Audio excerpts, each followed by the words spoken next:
Welcome to Get Solutions. This is your Lokesh. So today we are going to discuss the remaining concepts in risk management and derivatives. That is a theoretical concept. So in previous session, we had a discussion regarding the differences between forward contract and the future contract and all. So let's see what is options. So in this class, okay. So options. So you have the idea about the options because it is continuously repeated concept. So in advanced financial management also you have the concept of derivatives, and in this semester also you have the concept of derivatives and risk management. So first we need so when we think about the option, first in the mind it will reflect that call option and put option. Just we know this, but what it is actually, just see here the words are highlighted, that is a buying and selling. Okay, so that is a call option and put option. See, buying a call means you are looking for the stock is go up. So when you are going to think about the stock or price of the stock will be going to increase in the future, or when you are going to look for the stock go up, then you will be called as the bullish, because the bullish person thinks that the price of the stock will be going to increase in future. Okay, so that is called as buying a call. Then what you will do, you will buy now, right? So future ಅಲ್ಲಿ price increase ಆಗುತ್ತೆ ಅನ್ನೋ ಒಂದು ಪರ್ಪಸ್ಗೋಸ್ಕರ at present what you will do in the sense you will buy the stock, right? So ಅದೇ ರೀತಿನಲ್ಲೇ selling ಏನು ಅಂತ ಹೇಳಿದ್ರೆ, that is selling a call in the sense that means you are looking for the stock go down. So ಅದನ್ನ ನಾವು ಬಿಯರಿಶ್ ಅಂತ ಹೇಳ್ಬಿಟ್ಟು ಕರಿತೀವಿ. ಯಾವಾಗ ಒಬ್ಬ ಇನ್ವೆಸ್ಟರ್ ಸ್ಟಾಕ್ ಬಂದ್ಬಿಟ್ಟು ಫ್ಯೂಚರ್ ಅಲ್ಲಿ ಇನ್ಕ್ರೀಸ್ ಆಗುತ್ತೆ ಅಂತ ಹೇಳ್ಬಿಟ್ಟು ಥಿಂಕ್ ಮಾಡ್ತಾನೋ, ಆಗ ಅವನನ್ನ ಬುಲಿಶ್ ಅಂತ ಹೇಳ್ಬಿಟ್ಟು ಕರಿತೀವಿ. ದಟ್ ಈಸ್ ಆ ಒಂದು ಸಂದರ್ಭದಲ್ಲಿ ನಾವೇನ್ ಮಾಡ್ತೀವಿ, ಬೈ ಮಾಡೋದಕ್ಕೆ ಪ್ರಯತ್ನ ಪಡ್ತೀವಿ.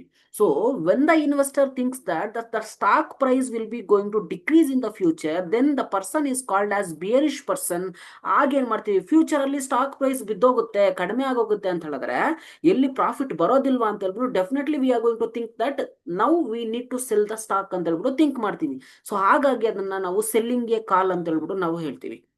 ಓಕೆ, ಸೊ ಈಗ ನಿಮಗೆ ಕ್ಲಿಯರ್ ಆಗಿ ವಾಟ್ ಈಸ್ ಕಾಲ್ ಆಪ್ಷನ್ ಅಥವಾ ವಾಟ್ ಈಸ್ ಬೈಯಿಂಗ್ ಎ ಕಾಲ್ ಅಥವಾ ಸೆಲ್ಲಿಂಗ್ ಎ ಕಾಲ್ ಅಂತ ಹೇಳ್ಬಿಟ್ಟು ಥಿಂಕ್ ಆಗಿದೆ ಅಥವಾ ರಿಮೆಂಬರ್ ಆಗಿದೆ. ಸೊ ಇದರಲ್ಲಿ ನೀವು ಬುಲಿಶ್ ಅಂತ ಹೇಳಿದ್ರೆ ಏನು ಮತ್ತೆ ಬಿಯರಿಶ್ ಅಂದ್ರೆ ಏನು ಅಂತ ಹೇಳ್ಬಿಟ್ಟು ನಿಮಗೆ ಕ್ಲಾರಿಟಿ ಈಗ ಸಿಕ್ಕಿದೆ, ಕರೆಕ್ಟ್ ಅಲ್ವಾ? ಸೊ ನಾವು ಈಗ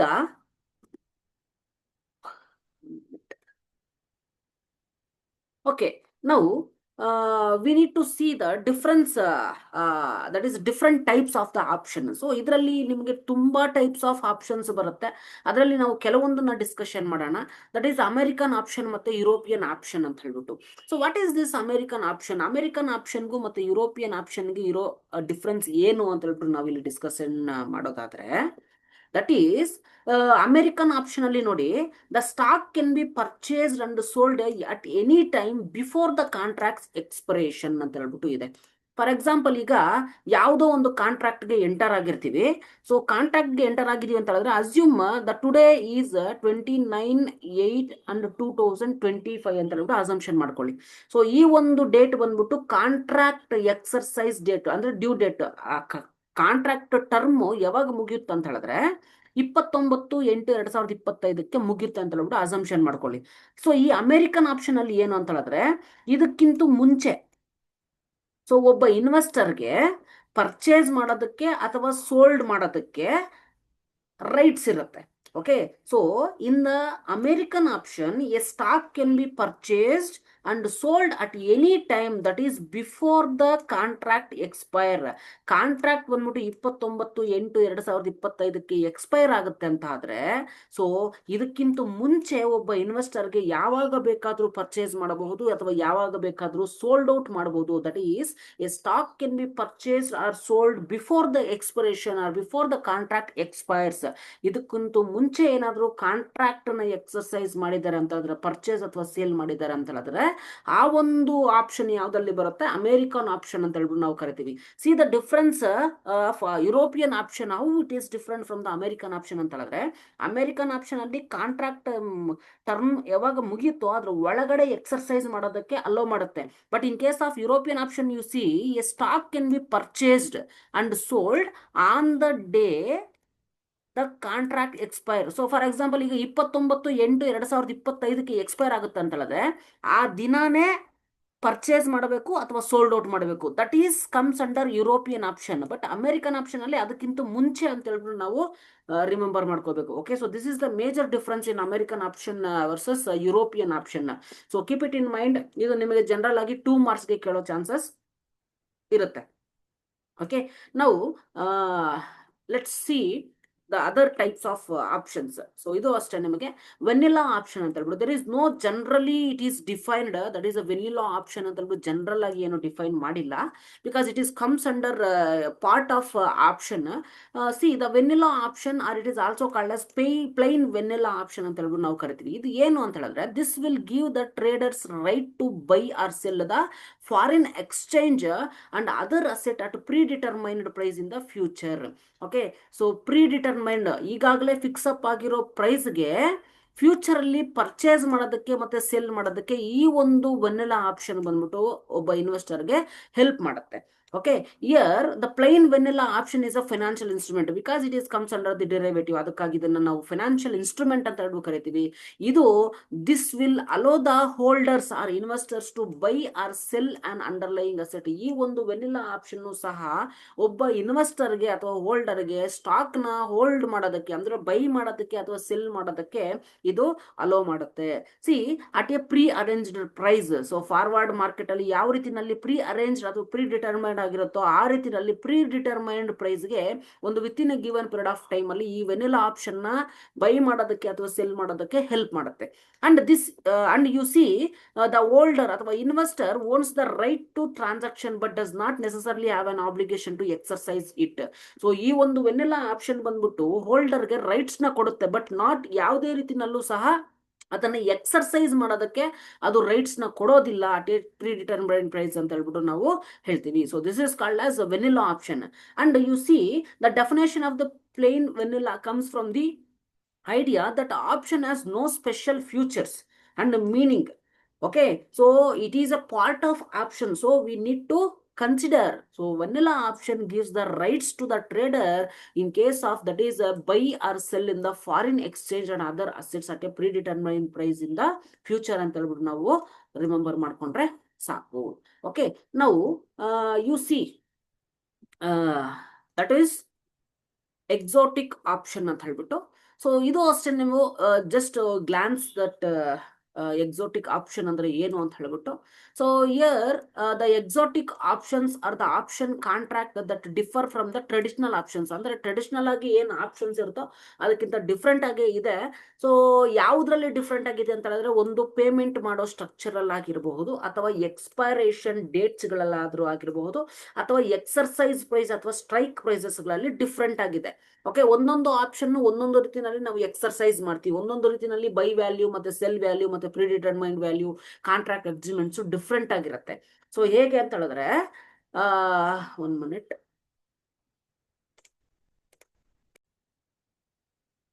ಹಾಗೆ ಈ ಎಕ್ಸಾಟಿಕ್ ಆಪ್ಷನ್ಸ್ ಬಂದ್ಬಿಟ್ಟು ನಾವ್ ಏನಂತ ಕರಿಬಹುದು ಅಂತ ಹೇಳಿದ್ರೆ ಹೈಬ್ರಿಡ್ ಆಪ್ಷನ್ಸ್ ಅಂತ ಹೇಳ್ಬಿಟ್ಟು ನಾವು ಕರಿತೀವಿ. Because the securities that often customised according to the need of the investors. ಈ ಒಂದು ಹೈಬ್ರಿಡ್ ಆಪ್ಷನ್ಸ್ ಏಕೆ ಅಂತ ಹೇಳಿದ್ರೆ ಇದು ಇನ್ವೆಸ್ಟರ್ಸ್ ಗೆ ತಕ್ಕ ಹಾಗೆ ಇದನ್ನ ನಾವು ಆಪ್ಷನ್ಸ್ ನ ಎಕ್ಸಿಕ್ಯೂಟ್ ಮಾಡ್ತೀವಿ. ಸೊ ಈ exotic options are different from the regular ಆಗಿ ನಾವು ಏನ್ ಆಪ್ಷನ್ಸ್ ನ ಯೂಸ್ ಮಾಡ್ತೀವಿ ಅದಕ್ಕಿಂತ ಡಿಫ್ರೆಂಟ್ ಆಗಿದೆ in terms of expression dates ಅಲ್ಲಾದ್ರೂ ಆಗಿರಬಹುದು ಅಥವಾ ಸ್ಟ್ರೈಕ್ ಪ್ರೈಸ್ ಅಥವಾ ಎಕ್ಸರ್ಸೈಸ್ ಪ್ರೈಸ್ ಆದ್ರೂ ಆಗಿರಬಹುದು ಅಥವಾ ಪೇಔಟ್ಸ್ ಅಂದ್ರೆ ನಾವು ಏನು ಪೇಮೆಂಟ್ ಸ್ಟ್ರಕ್ಚರ್ ನ ಒಳಗೊಂಡಿರ್ತೀವೋ ಅದ್ರಲ್ಲಾಗಿರಬಹುದು ಅಥವಾ ಅಂಡರ್ಲೈಯಿಂಗ್ ಅಸೆಟ್ಸ್ ಬಂದ್ಬಿಟ್ಟು ಡಿಫ್ರೆಂಟ್ ಆಗಿ ಟ್ರೇಡ್ ಆಗುತ್ತೆ. ಸೊ ಜನರಲ್ ಆಗಿ ಎಕ್ಸಾಟಿಕ್ ಆಪ್ಷನ್ಸ್ ಅಲ್ಲಿ ಮೇಜರ್ ಆಗಿ different types of exotic options ಇದೆ. ಇದರಲ್ಲಿ ನಮಗೆ ಏಷ್ಯನ್ ಆಪ್ಷನ್ಸ್ ಇದೆ, ಬ್ಯಾರಿಯರ್ ಆಪ್ಷನ್ಸ್ ಇದೆ, ಬ್ಯಾಸ್ಕೆಟ್ ಆಪ್ಷನ್ಸ್ ಇದೆ, binary options, Bermuda options and compound options, extendable options, look back options, spread options and range options, ಇನ್ನು ತುಂಬಾ ಹಲವಾರು ಆಪ್ಷನ್ಸ್ ಟೈಪ್ಸ್ ಇದೆ ಎಕ್ಸಾಟಿಕ್ ಆಪ್ಷನ್ಸ್ ಅಲ್ಲಿ. ಸೊ ಇದರಲ್ಲಿ ಮೇಜರ್ ಆಗಿ ಇಂಪಾರ್ಟೆಂಟ್ ಇಂಪಾರ್ಟೆಂಟ್ ಆಗಿರೋದು ಬಾಸ್ಕೆಟ್ ಆಪ್ಷನ್ಸ್ ಅಂತ ಹೇಳ್ಬಿಟ್ಟು ಹೇಳ್ಬಹುದು, ಮತ್ತೆ ಬೈನರಿ ಆಪ್ಷನ್ಸ್ ಮತ್ತೆ ಸ್ಪ್ರೆಡ್ ಆಪ್ಷನ್ಸ್ ನಾವು ತಿಳ್ಕೊಬೋದಾಗತ್ತೆ. ಓಕೆ, ಸೊ ಈ ಒಂದು ಆಪ್ಷನ್ಸ್ ಬಂದ್ಬಿಟ್ಟು ಹೋಲ್ಡರ್ಸ್ಗೆ ರೈಟ್ಸ್ ನ ಕೊಡುತ್ತೆ, but it does not provide any obligations. ಅಥವಾ ಎಕ್ಸರ್ಸೈಸ್ ಮಾಡೋದಕ್ಕೆ ಇದು ಆಬ್ಲಿಗೇಷನ್ಸ್ ನ ಅಥವಾ ರೈಟ್ಸ್ ನ ಕೊಡೋದಿಲ್ಲ ಅಂತ ಹೇಳ್ಬಿಟ್ಟು ನಾವು ಹೇಳಬಹುದು. ಸೊ ಇಲ್ಲಿ ನಾವು ಮೂರನ್ನ ಡಿಸ್ಕಷನ್ ಮಾಡೋ ಪ್ರಕಾರ ಅಂದ್ರೆ basket option is one of the type of the exotic options and binary options ಮತ್ತೆ spread option is also comes under the exotic options ಅಂತ ಹೇಳ್ಬಿಟ್ಟು ನಾವು ಹೇಳ್ತೀವಿ.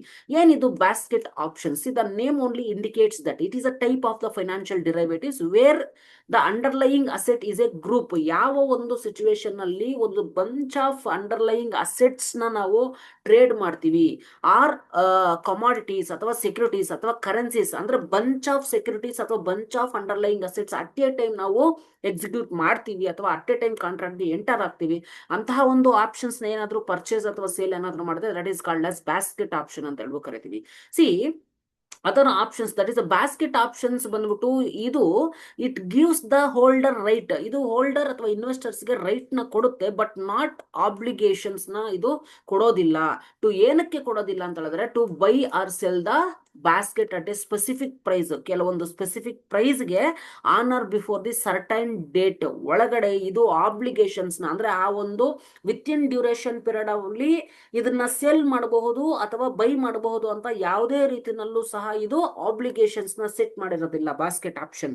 But this will gives the rights to the holder, ಅಂದ್ರೆ ಅದನ್ನ hold ಮಾಡೋದಕ್ಕೆ ಅಂದ್ರೆ complete ಆಗಿ ಸರ್ಟೈನ್ ಡೇಟ್ ವರೆಗೂ ಹೋಲ್ಡ್ ಮಾಡೋದಕ್ಕೆ ಈ ಬಾಸ್ಕೆಟ್ ಆಪ್ಷನ್ ಈ ಒಂದು ಸಿಚುವೇಶನ್ ಅಲ್ಲಿ ಅಲೋ ಮಾಡುತ್ತೆ ಅಂತ ಹೇಳ್ಬಿಟ್ಟು ಹೇಳ್ಬಹುದು. ಅಂಡ್ ಸಿಮಿಲರ್ಲಿ ಬೈನರಿ ಆಪ್ಷನ್ ನ ನೋಡಿ, it is also called as A digital option ಅಂತ ಹೇಳ್ಬಿಟ್ಟು ನಾವು ಕರಿತೀವಿ. ಏಕೆ ಅಂತ ಹೇಳಿದ್ರೆ this binary option gives the payoffs guarantees based on the occurrence of the certain events. ಅಂದ್ರೆ ಈ ಬೈನರಿ ಆಪ್ಷನ್ಸ್ ಬಂದ್ಬಿಟ್ಟು based on the probability, future ಅಲ್ಲಿ ಯಾವ್ದಾದ್ರು ಒಂದು ಈವೆಂಟ್ ಅಕರ್ ಆಗೋ ಚಾನ್ಸಸ್ ಇರುತ್ತೆ ಅನ್ನೋದ್ರ ಬೇಸ್ ಮೇಲೆ ನಾನು ಪೇಮೆಂಟ್ ನ ಕೊಡ್ತೀನಿ ಅಂತ ಹೇಳ್ಬಿಟ್ಟು ಗ್ಯಾರಂಟೀಸ್ ನ ಕೊಡುತ್ತೆ. ಯಾರಿಗೆ? ಇನ್ವೆಸ್ಟರ್ಸ್ ಗೆ ಕೊಡುತ್ತೆ. If the event as occurred, in case ಆ ಒಂದು ಎಕ್ಸ್ಪೆಕ್ಟೆಡ್ ಈವೆಂಟ್ ಏನಾದ್ರು ಅಕರ್ ಆಯ್ತು ಅಥವಾ ಇನ್ಕರ್ ಆಯ್ತು ಅಂತ ಹೇಳಿದ್ರೆ ಈ ಪೇ ಆಫ್ ಏನ್ ಅಗ್ರಿಮೆಂಟ್ ಪ್ರಕಾರ ಪೇ ಆಫ್ ಅಮೌಂಟ್ ಅಗ್ರಿಮೆಂಟ್ ಮಾಡ್ಕೊಂಡಿರ್ತಾರೋ so that is paid. Conversely if the event is not occurred, in case event occur ಆಗಿಲ್ಲ ಅಂತ ಹೇಳಿದ್ರೆ ಪೇಮೆಂಟ್ ನ ಕೊಡೋದಿಲ್ಲ. ಸೊ ಇದ್ರ ಮುಖಾಂತರ ಏನಾದ್ರೂ ಪ್ರಾಫಿಟ್ ಮಾಡ್ಕೊಂಡಿದ್ದಾರೆ ಅಂತ ಹೇಳಿದ್ರೆ ಈ based on the event occurrence are certain events, so ಅವು ಬಂದ್ಬಿಟ್ಟು ಬೈನರಿ ಆಪ್ಷನ್ಸ್ ಅಲ್ಲಿ ಬರುತ್ತೆ ಅಂತ ನಾವು ಹೇಳಬಹುದು. And similarly you see the spread option. So the name only indicates the spread between the two commodities. See, the payoffs of the production depends on the difference between the price of the two underlying assets ಅಂತ ಹೇಳ್ಬಿಟ್ಟು ನಾವು ಹೇಳಬಹುದು. ಹೇಗೆ ಅಂತ ಹೇಳಿದ್ರೆ ಈಗ ಒಂದು commodity price ಬಂದ್ಬಿಟ್ಟು 20 ರೂಪೀಸ್ ಇರುತ್ತೆ, ಅದೇ ರೀತಿನಲ್ಲೇ ಇನ್ನೊಂದು ಕಮಾಡಿಟಿ ಪ್ರೈಸ್ ಬಂದ್ಬಿಟ್ಟು 30 ರೂಪೀಸ್ ಇರುತ್ತೆ. Okay, so what is the difference between these two? That is 10 is the spread. Okay, so based on ಈ ಸ್ಪ್ರೆಡ್ ಮುಖಾಂತರ ಇಲ್ಲಿ ಇನ್ವೆಸ್ಟರ್ಸ್ ಬಂದ್ಬಿಟ್ಟು ಪ್ರಾಫಿಟ್ ನ ತಗೊಳ್ತಾರೆ. See the pay off the production is depends on the difference between the price of two underlying asset. ಒಂದು underlying asset 20, ಇನ್ನೊಂದು underlying asset 30. The difference is considered as pay off. So ಈ ತರ ಒಂದು differences ಇಂದ ಈ ಒಂದು spread option ಅಲ್ಲಿ profits ನ ತಗೊಳ್ತಾರೆ ಅಂತ ಹೇಳ್ಬಿಟ್ಟು ನಾವು ಹೇಳ್ಬಹುದು. ಓಕೆ, ಸೊ ಹೀಗೆ ಈ ಆಪ್ಷನ್ಸ್ ಬಂದ್ಬಿಟ್ಟು ತುಂಬಾ ರೀತಿನಲ್ಲಿ ಇನ್ವೆಸ್ಟರ್ಸ್ಗೆ ಎಕ್ಸ್ಪೆಕ್ಟೇಷನ್ಸ್ ಬೇಸ್ ಮೇಲೆ ಪ್ರಾಫಿಟ್ಸ್ ನ ತಗೊಳ್ಳೋದಕ್ಕೆ ಹೆಲ್ಪ್ ಮಾಡುತ್ತೆ ಅಂತ ಹೇಳ್ಬಿಟ್ಟು ನಾವು ಹೇಳಬಹುದು. ಓಕೆ, ಸೊ ಈಗ ನೆಕ್ಸ್ಟ್ ಕಾನ್ಸೆಪ್ಟ್ ಇಸ್ ಸ್ವಾಪ್ಸ್ ಅಂತ ಹೇಳ್ಬಿಟ್ಟು ನಾವು ಕರಿತೀವಿ. ಸೊ ಈಗ ಕಾರ್ಡ್ ನ ಸ್ವೈಪ್ ಮಾಡ್ತೀವಿ ಅಂತ ಹೇಳ್ಬಿಟ್ಟು ಅಸಂಪ್ಷನ್ ಮಾಡ್ಕೊಳ್ತೀವಲ್ವಾ, ಅಥವಾ ಕಾರ್ಡ್ ನ ನಾರ್ಮಲ್ ಆಗಿ ಕ್ರೆಡಿಟ್ ಕಾರ್ಡ್ ಮತ್ತೆ ಡೆಬಿಟ್ ಕಾರ್ಡ್ ನ ಸ್ವೈಪ್ ಮಾಡಿದ್ರೆ ಏನಾಗುತ್ತೆ? Cash is exchange between the vendor and purchaser, right? So ಅದೇ ರೀತಿನಲ್ಲೇ so swap is nothing but the terminology in the derivative market is considered as exchanging the things is called as swap ಅಂತ ಹೇಳ್ಬಿಟ್ಟು ಕರಿತೀವಿ. ನಿಮಗೆ barter system ಗೊತ್ತಿದೆ ಅಂತ ಹೇಳ್ಬಿಟ್ಟು ಅನ್ಕೊಳ್ತೀನಿ. ಸೊ ಬಾರ್ಟರ್ ಸಿಸ್ಟಮ್ ಅಲ್ಲಿ ಯಾವ್ದು ಏನಂದ್ರೆ ಗೂಡ್ಸ್ ಟು ಗೂಡ್ಸ್ ಎಕ್ಸ್ಚೇಂಜ್ ಮಾಡ್ಕೊಳ್ತಾ ಇದ್ರು. That is called as swapping. That is called as swap. So rice ಕೊಡ್ತಿದ್ದೀನಿ ಅಂತ ಹೇಳಿದ್ರೆ ವೀಟ್ ಎಕ್ಸ್ಚೇಂಜ್ ಆಗ್ತಾ ಇತ್ತು ಬಾರ್ಟರ್ ಸಿಸ್ಟಮ್ ಅಲ್ಲಿ. ಆ ರೀತಿನಲ್ಲಿ ಏನಾದ್ರು ಕ್ಯಾಶು ಅಥವಾ ಕರೆನ್ಸೀಸ್ ಏನಾದ್ರು ಎಕ್ಸ್ಚೇಂಜ್ ಆಗ್ತಿದೆ ಅಂತ ಹೇಳಿದ್ರೆ that is called considered as swap ಅಂತ ಹೇಳ್ಬಿಟ್ಟು ಕರಿತೀವಿ. ಹೇಗೆ ಈ ಸ್ವಾಪ್ಸ್ ಬಂದ್ಬಿಟ್ಟು ಆ ಸಿಗ್ನಿಫಿಕೆನ್ಸ್ ನ ತಗೊಳುತ್ತೆ ಸಬ್ಜೆಕ್ಟ್ ಅಲ್ಲಿ ಅಂತ ಹೇಳಿದ್ರೆ, it can be anything. You may swapping your pen or mobile or with your friends. ಇದು ನಾವು ಜಸ್ಟ್ ಎಕ್ಸಾಂಪಲ್ ಅಂತ ಹೇಳ್ಬಿಟ್ಟು ಹೇಳಬಹುದು. ಪೆನ್ಗೆ ಪೆನ್ ಅಥವಾ ಮೊಬೈಲ್ಸ್ ನ ಎಕ್ಸ್ಚೇಂಜ್ ಮಾಡ್ಕೊಳ್ತೀನಿ. So with your friends. So this is only to understand the terminology of swap, that's it. Okay. But ಈ ಒಂದು ಸ್ವಾಪ್ ಯಾವ ಒಂದು ಸಿಚುವೇಶನ್ ಅಲ್ಲಿ, what is the major milestone for development of swap in the contract ಅಂತಂದ್ರೆ, in ancient medieval period there was no currency or money. Correct ಅಲ್ವಾ? So the people use to exchange the things. ಇದನ್ನ ನಾವೇನಂತ ಕರಿತೀವಿ? Barter system ಅಂತ ಹೇಳಿ ಕರಿತೀವಿ. See, farmer is exchanging rice with the cobbler for shoes, ಅಥವಾ this was considered as barter system. ಆಗ್ಲೇ ಹೇಳ್ದಾಗೆ ಬಾರ್ಟರ್ ಸಿಸ್ಟಮ್ ಅಂತ ಹೇಳ್ಬಿಟ್ಟು ನಾನು ಹೇಳಿದೆ. So swap has evolved from the barter system. So ಈ ಒಂದು ಸ್ವಾಪ್ ಬಂದ್ಬಿಟ್ಟು ಯಾವ್ದ್ರ ಬೇಸ್ ಮೇಲೆ, ಅದು ಯಾವ್ದ್ರಿಂದ ಡೆವಲಪ್ಮೆಂಟ್ ಆಯ್ತು ಅಂತ ಹೇಳಿದ್ರೆ, ಅದನ್ನ ನಾವು ಬಾರ್ಟರ್ ಸಿಸ್ಟಮ್ ಇಂದ ಈ ಒಂದು ಸ್ವಾಪ್ ಕಾಂಟ್ರಾಕ್ಟ್ಸ್ ಅಥವಾ ಸ್ವಾಪ್ ಅನ್ನೋ ಟರ್ಮಿನಾಲಜಿ ಬಂದ್ಬಿಟ್ಟು ಡೆವಲಪ್ಮೆಂಟ್ ಆಯ್ತು ಅಂತ ಹೇಳ್ಬಿಟ್ಟು ನಾವು ಹೇಳಬಹುದು. ಓಕೆ. ಸೊ ಹೀಗಾಗಿ swap play A significant roll ಅಂತ ಹೇಳ್ಬಿಟ್ಟು ನಾವು ಹೇಳಬಹುದು. ಓಕೆ. ಸೊ ಇಲ್ಲಿ ಸ್ವಾಪ್, ಆಕ್ಚುಲ್ ಆಗಿ ಸ್ವಾಪ್ ಅಂದ್ರೆ ಏನು ಅಂತ ಹೇಳ್ಬಿಟ್ಟು ನಿಮಗೆ 2 ಮಾರ್ಕ್ಸ್ ಕೇಳೋ ಚಾನ್ಸಸ್ ಇರುತ್ತೆ. Swaps are the contractual agreement to exchange or swap a series of cash flows. So series of cash flows, physical cash ಆಗಿರಬಹುದು ಅಥವಾ ಕರೆನ್ಸೀಸ್ ಆಗಿರಬಹುದು, ಇದನ್ನ ನಾವು ಎಕ್ಸ್ಚೇಂಜ್ ಮಾಡ್ಕೊಳ್ಳೋದನ್ನ ನಾವು ಸೀರೀಸ್ ಆಫ್ ಕ್ಯಾಶ್ ಫ್ಲೋಸ್ ನ ಏನಾದ್ರು ಎಕ್ಸ್ಚೇಂಜ್ ಮಾಡ್ಕೊಂಡಿದೀವಿ ಅಂತ ಹೇಳಿದ್ರೆ, that is considered as swap ಅಂತ ಹೇಳ್ಬಿಟ್ಟು ಹೇಳ್ತೀವಿ. ಸೊ ಇಲ್ಲಿ these cash flows R most commonly that interest payments associated with the ಡೆಬ್ಟ್ ಸರ್ವಿಸಸ್. ಸಾಲ ಏನಾದ್ರು ತಗೊಂಡಾಗ ಆಕ್ಚುಲ್ ಆಗಿ ಇಂಟ್ರೆಸ್ಟ್ ನ ಪೇ ಮಾಡ್ತೀವಿ, ಪ್ರಿನ್ಸಿಪಲ್ ಅಮೌಂಟ್ ನ ಪೇ ಮಾಡ್ತೀವಿ. Actually it includes the exchange of the certain series of cash flows ಅಂತ ಹೇಳ್ಬಿಟ್ಟು ನಾವು ಹೇಳ್ತೀವಿ. So if the agreement is for one party to swap its fixed interest rate payment for the floating interest rate. So fixed interest rates ಮತ್ತೆ floating interest rates, fixed ಅಂತ ಹೇಳಿದ್ರೆ same ಇರುತ್ತೆ. Floating interest rates ಅಂತ ಹೇಳಿದ್ರೆ ಒಂದೊಂದು currency ಅದು ಒಂದೊಂದು interest rates ಬಂದು ಫ್ಲಕ್ಚುಯೇಟ್ ಆಗ್ತಾ ಇರುತ್ತೆ. ಸೊ ಇವೆರಡು ಫಿಕ್ಸೆಡ್ ಇಂಟ್ರೆಸ್ಟ್ ರೇಟ್ ಮತ್ತೆ ಫ್ಲೋಟಿಂಗ್ ಇಂಟ್ರೆಸ್ಟ್ ರೇಟ್ಸ್ ಯಾವಾಗ ಬಂದ್ಬಿಟ್ಟು ಇರುತ್ತೋ, then it is possible to get the profit from the fixed and floating interest rate.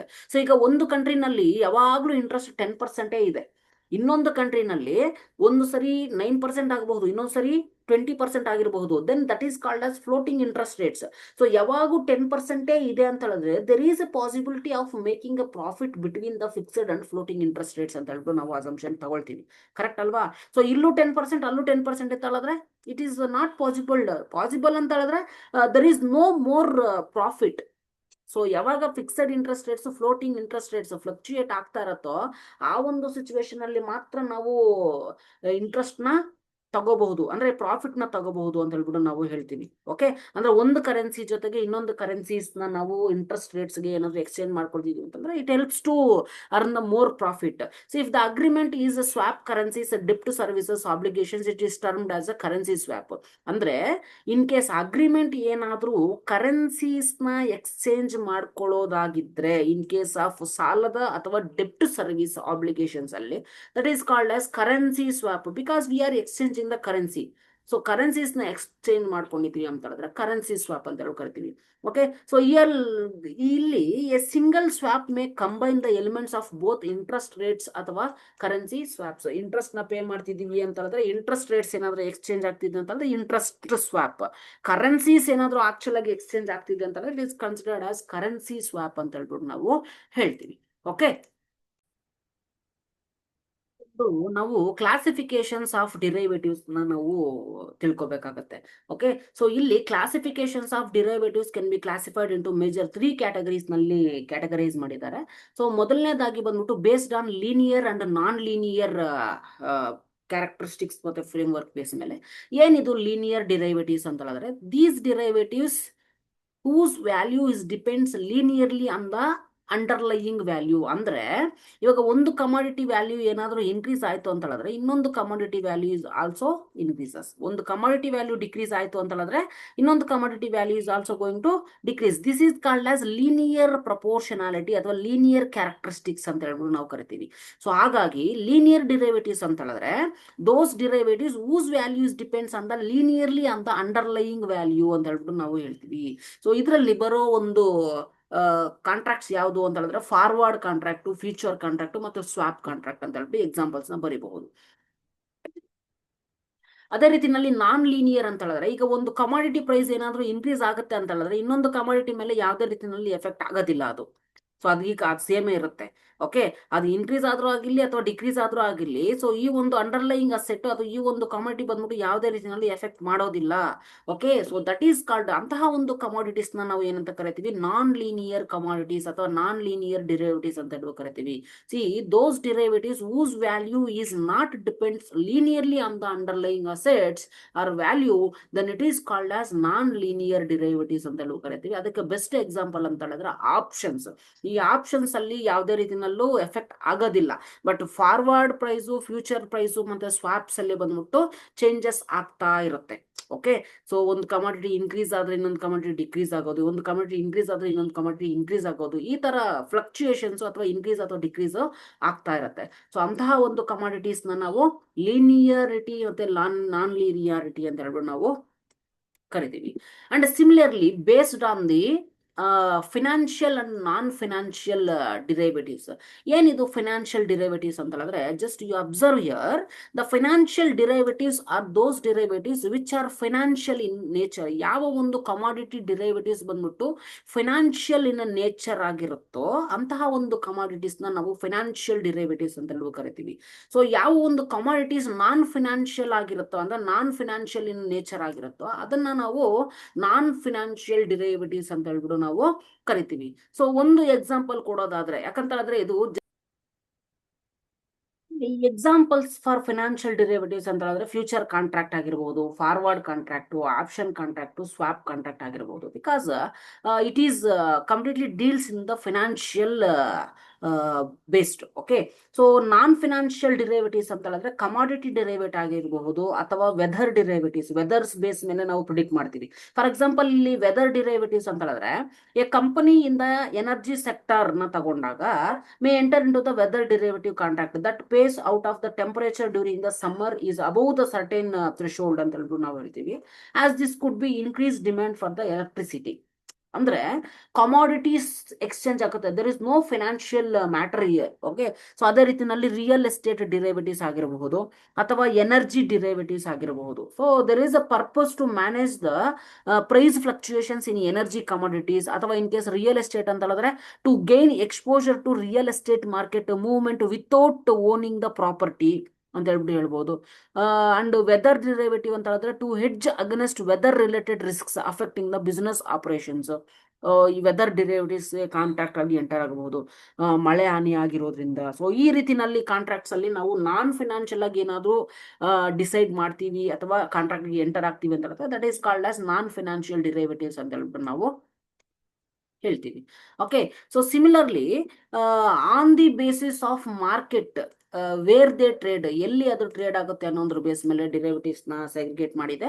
So ಅದರಲ್ಲಿ ಫಸ್ಟ್ ಒನ್ ಬಂದ್ಬಿಟ್ಟು OTC, that is over the counter ಅಂತ ಹೇಳ್ಬಿಟ್ಟು ನಾವು ಕರಿತೀವಿ. See these derivative contracts are traded directly between the two parties without going to an exchange or any other intermediaries. ಯಾವುದೇ ಒಂದು exchange ಅಲ್ಲಿ ಅಥವಾ ಯಾವುದೇ ಒಂದು ಬ್ರೋಕರ್ಸ್ ಅಥವಾ ಇಂಟರ್ಮಿಡಿಯರೀಸ್ ಇಲ್ಲದೀರಾ ಟ್ರೇಡ್ ಆದ್ರೆ ಅದನ್ನ ನಾವು ಓವರ್ ದಿ ಕೌಂಟರ್ ಅಂತ ಹೇಳಿ ಕರಿತೀವಿ. ಅದು ಬೆಸ್ಟ್ ನಾವು ನೀವು ಎಂಟರ್ ಆಗೋ ಕಾಂಟ್ರಾಕ್ಟ್ ಫಾರ್ವರ್ಡ್ ಕಾಂಟ್ರಾಕ್ಟ್ ಅಂತ ಹೇಳಿ ಕರಿತೀವಿ. ಮತ್ತೆ ಎಕ್ಸ್ಚೇಂಜ್ ಟ್ರೇಡೆಡ್ ಡಿರೈವೇಟಿವ್ಸ್ ಅಂತ ಹೇಳಿದ್ರೆ these derivative contract are traded only in the recognised stock exchanges, Bombay Stock Exchange, National Stock Exchange, Mumbai Stock Exchange ಅಥವಾ ಕೋಲ್ಕತ್ತಾ ಸ್ಟಾಕ್ ಎಕ್ಸ್ಚೇಂಜು. ಈ ತರ ನಾವು ಸ್ಟಾಕ್ ಎಕ್ಸ್ಚೇಂಜಸ್ ಗಳಲ್ಲೇ ಏನಾದ್ರೂ ಟ್ರೇಡ್ ಆಗಿದೆ ಅಂತ ಹೇಳಿದ್ರೆ ಅದನ್ನ ನಾವು ಎಕ್ಸ್ಚೇಂಜ್ ಟ್ರೇಡೆಡ್ ಡಿರೈವೇಟಿವ್ಸ್ ಅಂತ ಹೇಳಿ ಕರಿತೀವಿ. Future contracts I was already told that it is a standardised contract. So this completely traded through the stock exchanges ಅಂತ ಹೇಳ್ಬಿಟ್ಟು ನಾವು ಹೇಳ್ತೀವಿ. ಸೊ ಇದನ್ನ ನಾವು ಎಕ್ಸ್ಚೇಂಜ್ ಟ್ರೇಡೆಡ್ ಡಿರೈವೇಟಿವ್ಸ್ ಅಂತ ಹೇಳ್ಬಿಟ್ಟು ನಾವು ಹೇಳ್ತೀವಿ. ಓಕೆ,